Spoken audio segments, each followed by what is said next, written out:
All right, welcome back into Good Morning Quad Cities at 11. We are here joined outside by our plant and garden expert, Craig Hignight, answering more of your questions. We got a bunch of them, so we're just going to get right into this. Jeannie is asking, when do we apply Step 2 lawn care? Step 2 lawn care, actually about a month ago is when Step 2 goes down.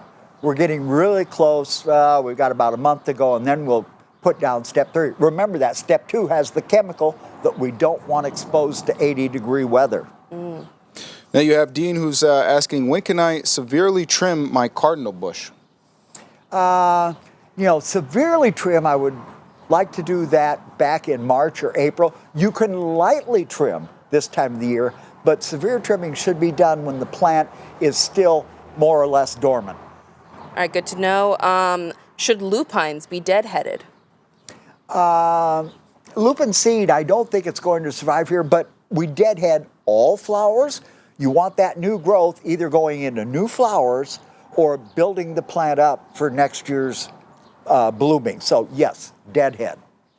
We have Caitlin who's asking, animals are eating the blooms off my flowers. How can I deter them? Oh, get a repellent, an animal repellent. The secret to a good animal repellent use is spraying it 4 days in a row when you first put it on.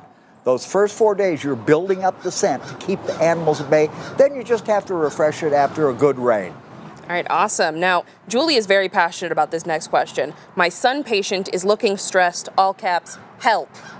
Okay, a lot of plants have not fully rooted out yet. So they are going to struggle with this 90-degree weather. It's gotten so hot so fast. It will come back. Take a look at it early in the morning, and in the evening, it's going to look a lot better. It's going to come through, but watch your watering. Sometimes in the middle of the day, plants look wilted, but they aren't dry. Lottie is asking, does dyed mulch put bad chemicals in the garden? No. I'm sure that the dyes that they have chosen are not heavy metal dyes, and they won't harm the garden.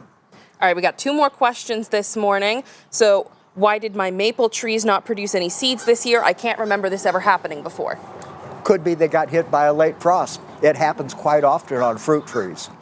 All right, and then our final question for today, a text from a viewer. I have a candy begonia watered a week ago, became really droopy. I watered it, put it outside, then the stalks fell off, and now she's limp. What do I do? Okay, get that plant over in the shade. It is probably heat stressing. And make sure you do watch the water. Remember, if you're going to air and water, air a little to the dry side. The plants can survive that. They can't climb out of a pot of soggy soil to save themselves. You know, I relate to that candy begonia. I'm also heat stressing a little bit right now, and we've gotten to turn the air conditioning up out here. I know we've gotten to all of y'all viewers' questions. Craig, thank you so much for joining us out here today. Pleasure as always.